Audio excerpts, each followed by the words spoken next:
జయ హో నా జన్మభూమి ఎంత గొప్పదో, జయ హో నన్ను కన్న భూమి ఎంత గొప్పదో. నమస్తే, welcome to YoYo TV. Mass Maharaj Ravi Teja star director Harish Shankar combination లో షాక్, మిరపకాయ వంటి సినిమాల తర్వాత రూపొందిన చిత్రం mister Bachchan. People media factory సంస్థపై టీజీ విశ్వప్రసాద్ ఈ చిత్రాన్ని ఎంతో ప్రతిష్టాత్మకంగా నిర్మించింది. వివేక్ కూచిబొట్ల సహా నిర్మాతగా వ్యవహరించారు. మిక్కీ జే మేయర్ ఈ చిత్రానికి సంగీతం అందించారు. ప్రమోషన్స్ లో భాగంగా విడుదల చేసిన పాటలన్నీ చార్ట్ బస్టర్స్ అయ్యాయి. ట్రైలర్, టీజర్ కూడా సినిమాపై అంచనాలను అలా పెంచేశాయి. ఈ నేపథ్యంలో చిత్ర యూనిట్ ఇండిపెండెన్స్ డే స్పెషల్ గా ఇవాళ ప్రేక్షకుల ముందుకు తీసుకువచ్చింది. మరి ఎలా ఉంది? ధమాకా కంటే మంచి వసూళ్లను రాబడుతోందా? రవితేజ మళ్ళీ ఫామ్ లోకి వచ్చేసినట్లేనా? ఇంతకీ మిస్టర్ బచ్చన్ సినిమా హిట్టా ఫట్టా అనేది యోయో రివ్యూలో తెలుసుకుందాం. మిస్టర్ బచ్చన్ స్టోరీ విషయానికి వస్తే, ఓ డాన్ ఇంట్లో భారీ ఎత్తున నల్లధనం ఉన్నట్లుగా ఇన్కమ్ ట్యాక్స్ అధికారులకు సమాచారం అందుతుంది. అయితే అక్కడికి వెళ్లిన వారికి చేదు అనుభవం ఎదురవుతుంది. దీంతో మిస్టర్ బచ్చన్ గా పిలువబడే హీరోకి ఆ బాధ్యతలు అప్పగిస్తారు.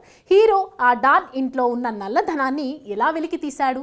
ఆ ప్రయత్నంలో అతనికి ఎదురైన ఇబ్బందులు ఏంటి? హీరోయిన్ రవితేజ మధ్య లవ్ ట్రాక్ ఎలా మొదలవుతోంది? మూవీ స్టోరీ, ఇవన్నీ ఇంటికి క్లారిటీ దొరకాలంటే థియేటర్స్కి వెళ్ళి మిస్టర్ బచ్చన్ స్టోరీ చూడాల్సిందే. ఇక మిస్టర్ బచ్చన్ సినిమా విశ్లేషణ విషయానికి వస్తే, ఫస్ట్ హాఫ్ అంతా చాలా క్లాస్గా సాగిపోతుంది. అంటే రవితేజ చాలా ప్రొఫెషనల్గా కనిపిస్తాడు. మొదట కాసేపు హీరో ప్రొఫెషనల్ ఎపిసోడ్ ఉంటుంది. ఆ తర్వాత ఓ పెళ్లి చూపులు, అక్కడ జరిగే ఇన్కమ్ ట్యాక్స్ రైడ్ సినిమాకు హైలైట్గా ఉంటుంది. తర్వాత హీరో తన సొంత ఊరికి రావడం, అక్కడ తన ఫ్రెండ్స్తో జరిగే కామెడీ ట్రాక్, లవ్ ఉంటుంది. ఇంటర్వెల్లో హీరో విలన్ ఇంటికి రైడ్ కోసం వెళ్లడం నుండి కథ ఇంకో టర్న్ తీసుకుంటుంది. మొత్తంగా ఫస్ట్ హాఫ్ అంతా సరదాగా సాగిపోతుంది. ఇక సెకండ్ హాఫ్ లో వచ్చే హీరో ఎలివేషన్ సీన్స్, ముఖ్యంగా యాక్షన్ ఎపిసోడ్స్ హైలైట్ అని చెప్పాలి. డైలాగ్స్ చూసే వారికి మంచి ఫీస్ట్ ఇస్తాయి.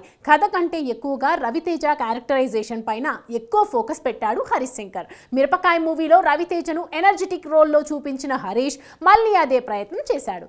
హీరోయిన్ భాగశ్రీ భోర్సే గ్లామర్, ఆమెతో రొమాన్స్ చుట్టూనే ఎక్కువ భాగం సినిమా తిరుగుతుంది. సాంగ్స్ వినడానికే కాదు, చూడటానికి కూడా హైలైట్ గా ఉన్నాయి. సినిమాటోగ్రఫీ, మిక్కీ జే మేయర్ బ్యాక్గ్రౌండ్ స్కోర్ ఆకట్టుకున్నాయి. ఓవరాల్ గా హరీష్ శంకర్ మరోసారి ఒరిజినల్ ని కోర్ పాయింట్ ను తీసుకొని తెలుగు ఆడియన్స్ కి బాగా నచ్చేలా మార్చడంలో సక్సెస్ అయ్యారు.